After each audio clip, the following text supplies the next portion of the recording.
This bride's dad has a very unique surprise that the groom will never forget. William is 5 feet 6. Amanda is 6 feet tall. And the height difference has always been a playful joke in the family. So for their wedding day, Amanda and her dad Rusty planned a surprise that they said they laughed about for weeks before the wedding. Invested in me by the laws of the state of Louisiana, and as a minister of the gospel, I now pronounce that you are husband and wife. You may kiss.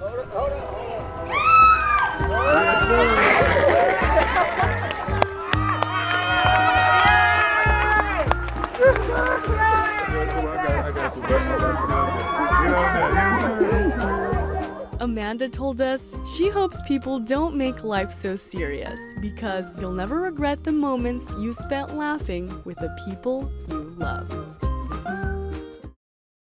This dad has some heartfelt words of encouragement captured on microphone for his daughter Laura and groom Ishmael on their wedding day. Look around and look at all the love. These people wouldn't have shown up like this had they not loved you and Ishmael. Nice and slow, honey. Look at the faces that are smiling at you. I said, y'all can't make me cry now. Well, we have to. If I can keep my balance, I'll be fine. Look at Ishmael. Tell Ishmael. Yeah, look at him. Turn the ass around. Look at his face. You see nothing but smiles.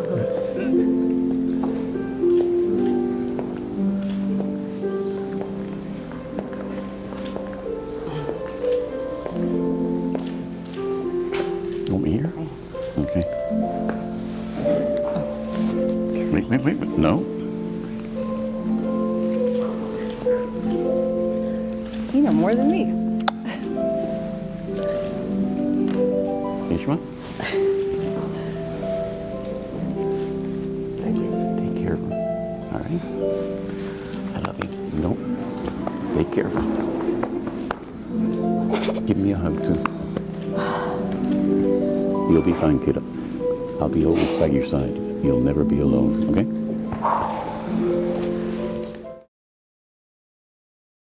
It's Scott's last day on the job, and his daughter Maddie flew all the way from Florida to New York to make his last radio call unforgettable. It's been an honor and a privilege to serve the town of Amherst for the last 35 years. Not every officer has returned in good health. Some don't get to go home. I thank my fellow officers for having my back all these years. I salute my fellow officers. Keep up the good fight and stay safe. I thank my family and friends for the support through the years. Car 18, Officer 006, is 10-7 for the last time. Car 18. Go ahead. Congrats on your retirement, Dad. You inspire me every day. I really look up to you for it, and you've been the best officer I've ever seen, so thank you for all that you've done. Congrats. Now it's time to enjoy. What's that, man? She's upstairs. Appreciate that. Thank you, Maddie. Actually, you're the owners. No, we're not. Yeah, we're the owners. You're the owners. Dad Vic works long hours as a deli department manager. The days, we're shorthanded at work or things are not going right, it's like, I know it's hard right now, but there's a purpose and it's worth it. That purpose for Vic is providing for his family, his wife of 24 years, Rose, and their 11-year-old daughter, Brielle. And this year, he wanted to find them a new home.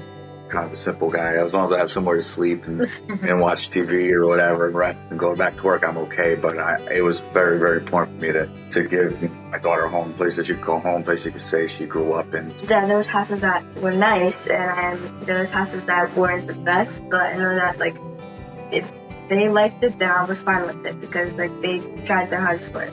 And Vic did try his hardest to bid for their dream home. Except they lost the bid. But then the deal fell through and they were able to buy it after all. So to surprise Brielle, They pretended to go see that home one last time before the new owners moved in. Sorry. It's okay. They're actually here.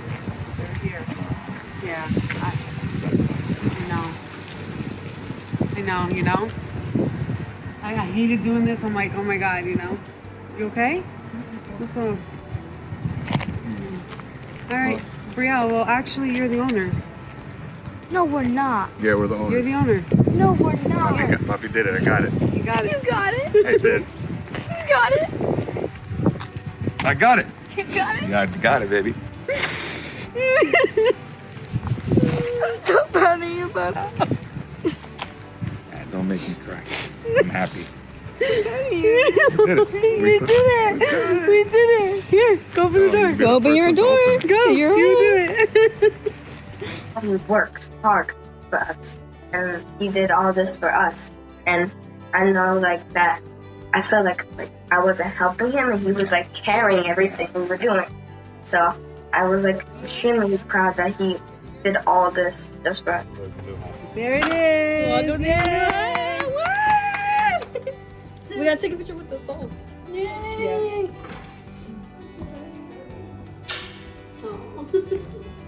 I felt like really thankful because I know like he did all this for us, and like it's good that other people see how well he's working too. Mom Rose agrees. It makes me feel amazing and emotional. Right, bro. Oh, you excited? Yeah, I'm excited.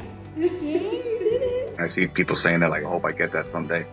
And I think you keep trying, just go do your best. Some days, today's best may not be as good as yesterday's best, but it doesn't matter. Just keep doing your best, and then things will fall into place, and you'll get this moment that honestly I'll remember forever, to the day I die. 6-year-old Amelia is about to see a familiar face when she wakes up from her car nap. It's her military dad, Zachary, who she hadn't seen in 4 months. Wake up. It's time to wake up. Come on, you're home. Amelia had her kindergarten graduation earlier that day and fell asleep on the car ride home, so it was the perfect chance to surprise her. His wife Chelsea told us Amelia has had a strong bond with her dad since she was born. And this reunion was extra special because it signified the last time they would have to be apart due to the army.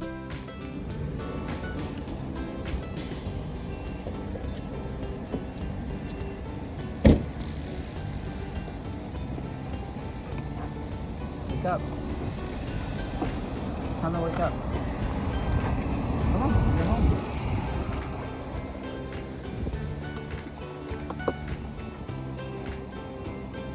Come on, we gotta get out of the car. Amelia, hey, look. Come here.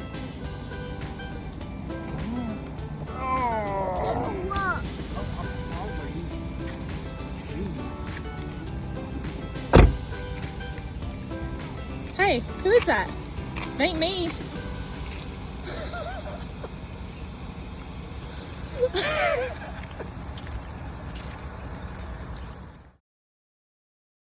You won't believe what this newborn's onesie says. Autumn and Logan had a strong connection since the first day they met. Logan even stepped up as a dad to her 2 daughters before even having kids of his own. So when he did have a baby of his own, he wanted to make the day really special for both of them. Onesie? Oh my goodness.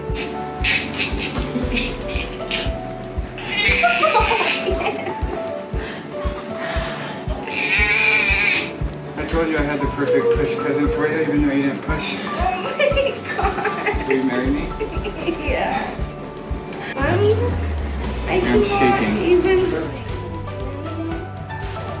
Congratulations. Congratulations, you guys. Autumn went through an emergency C-section for baby Esmeralda, but said this moment took all the pain away and was the happiest she's ever felt.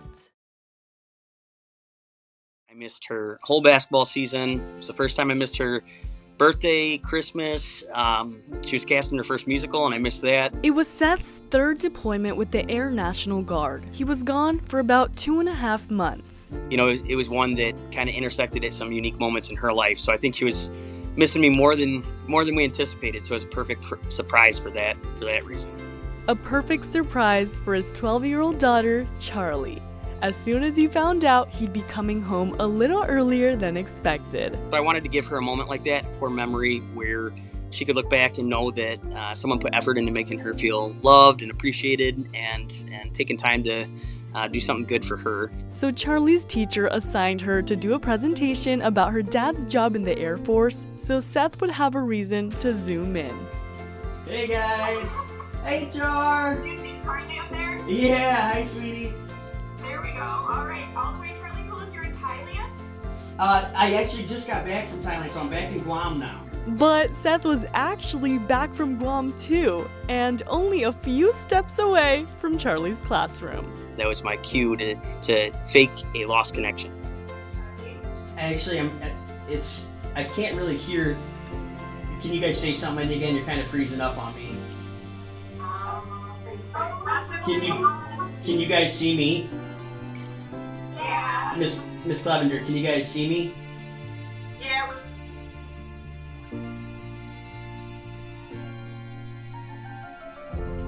So once I killed the Wi-Fi, I killed the feed, and then we just hustled all the way down through the school to her classroom. She assumed that I'd rejoin at some point, so she continued to present. She finished, and right after she finished was just about the moment that I got to the door. Yeah, I can see you better.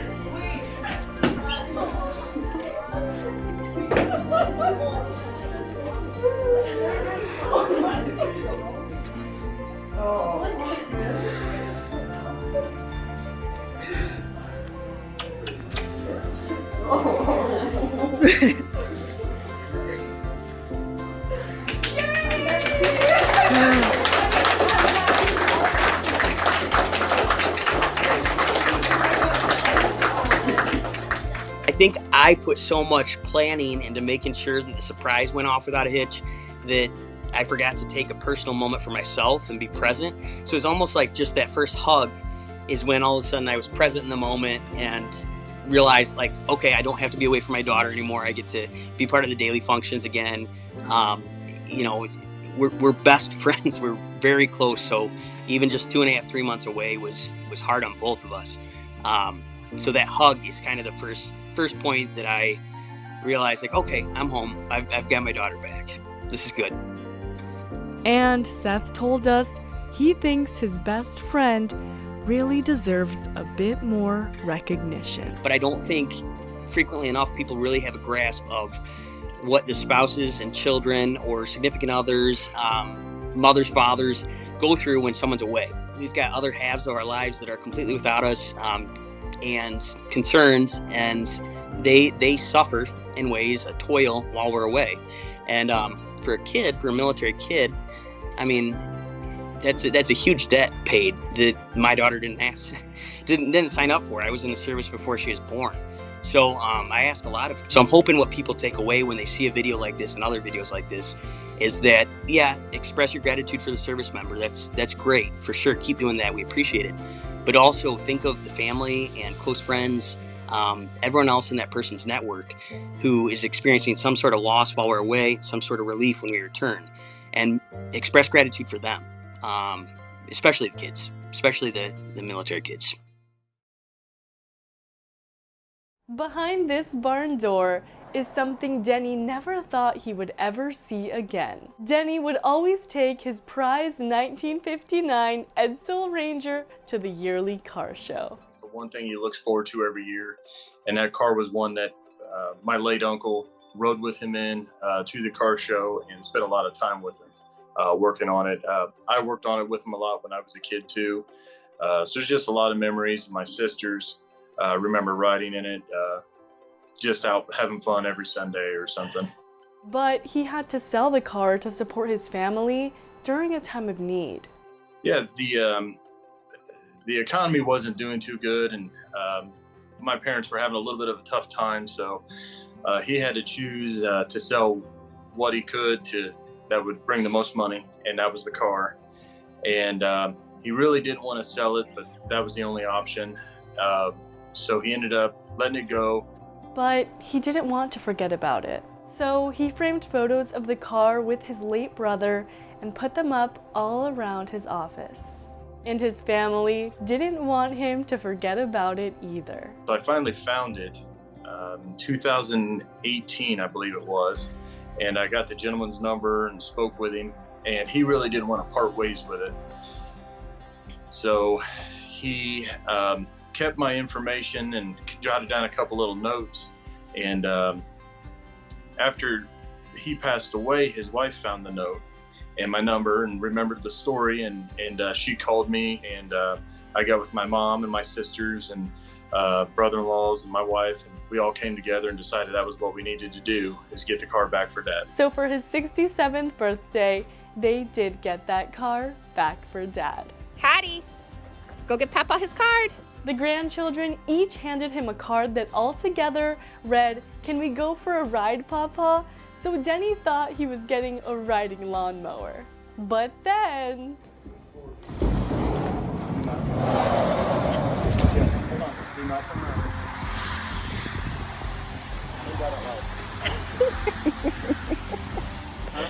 Read that out loud. Can I get my Trans Am now? My head's so back.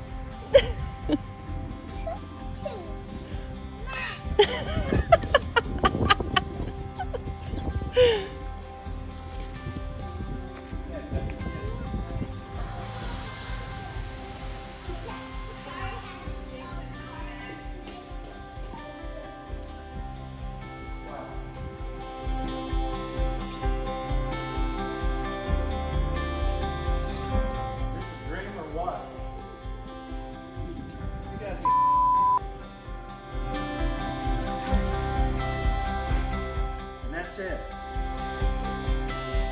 So how's your dice?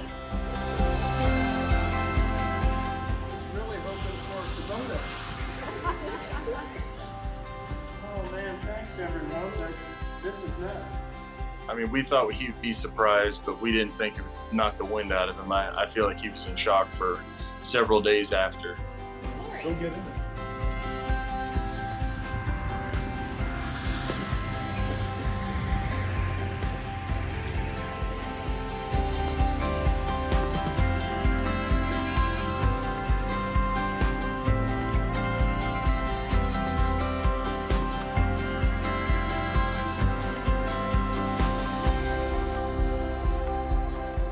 That's it.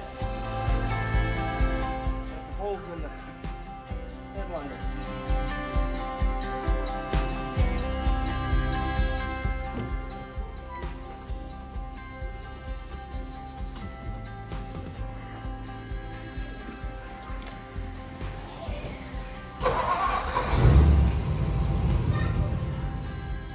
"15 years later, there it was again. And it was more than just a car. It was a lifetime of memories. And now, something that'll create even more." He's enjoyed taking the grandkids on rides in it, just like he took us for a ride, because he didn't have it, when these kids were born. Cars was long gone when all 6 of the grandkids came around. So I think he's catching up on some time with them, taking them to get ice cream, and just taking them for rides. Been to several car shows with it, and I just think he's just really enjoying the conversations and everything around the car. 363 days, 18 hours, 3 minutes, and 47 seconds. So meeting you was one of the most incredible things that's ever happened. Cadence never had a father figure growing up.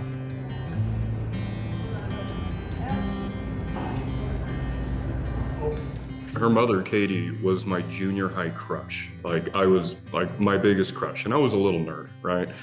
And I remember I had actually like written this long note, as you will back in the 90s, and I chickened out, and I remember throwing it away. But Katie and Tino's lives collided years later, when Katie was a single mother of 2 girls, and Tino had a son of his own. And it's funny, Katie warned me. She said, they're not gonna like you. They don't like anyone. They don't like any men. And I was like, okay, challenge accepted. And he did win that challenge, as he quickly won over the girls' hearts. He really knows how to talk to me, like he really knows how to make me feel better. And after that, I was like, this guy's my best friend, like I don't want him to leave, like I want to have him as my dad. I don't think my mom has ever felt complete. In all honesty, I don't think our family has ever been what you can call complete. And now I think she's what you can call complete. Tino has been that missing piece. Now, Tino, I've only known you for 363 days, 18 hours, 3 minutes, and 47 seconds. But meeting you was one of the most incredible things that's ever happened.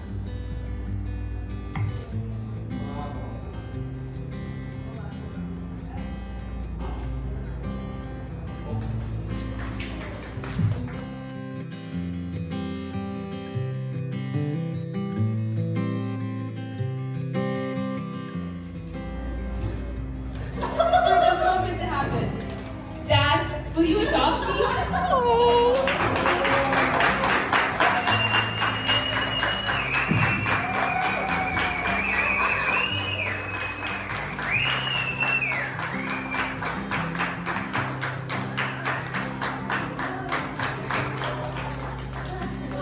Tino, I think we're all waiting for an answer, Tino.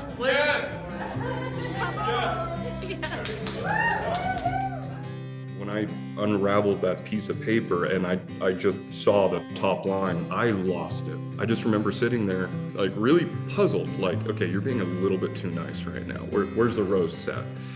And then I opened it up and I lost it. And I don't know, it's when adrenaline takes over and you just kind of black out for a minute. I had a hard time recalling it. All I remember is just this flood, and I get chills revisiting it. Even now when I watch that video again, I can't do it in a group of people because I will cry. And I know that he will support me all the time, like no matter how hard I'm doing in school, no matter if I'm at a stump in softball, he'll always be there and he'll always help me get out of those. And no matter what, I know that he'll be right by my side.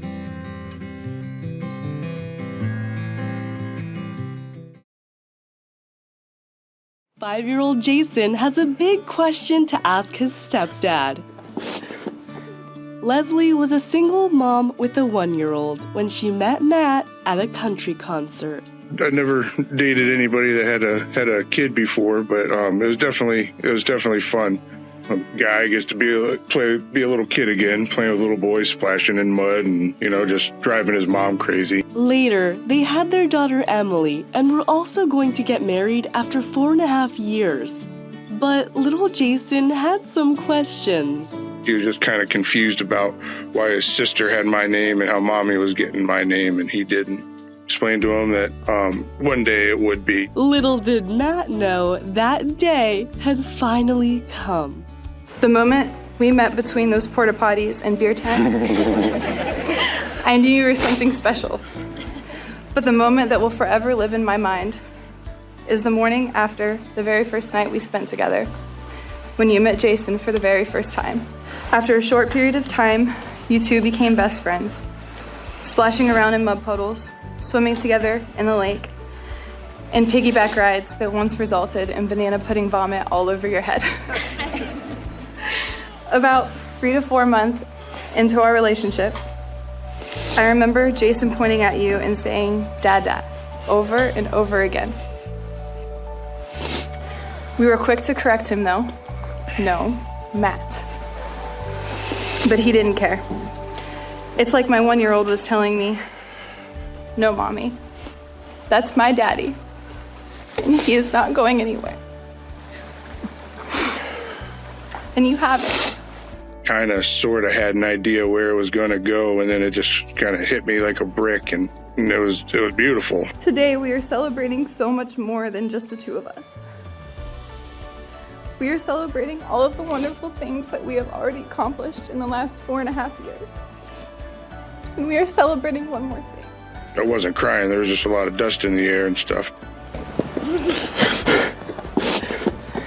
Yeah.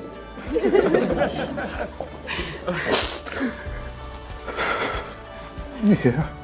It had pictures of me and him, and then he drew a couple little pictures in it and said, "Will you be my daddy?" and stuff like that. That's when it really hit. 3-4 years ago when he started calling me daddy and we started to go with it, you know, I was kind of like, yeah, you're my boy. So, I mean, the only thing that'll really change is see how long it takes him to write Foss on his papers instead of Bouchard. But from me and his relationship standpoint, I don't think it'll change a whole heck of a lot. Said he's always been my little boy, and I've always been daddy.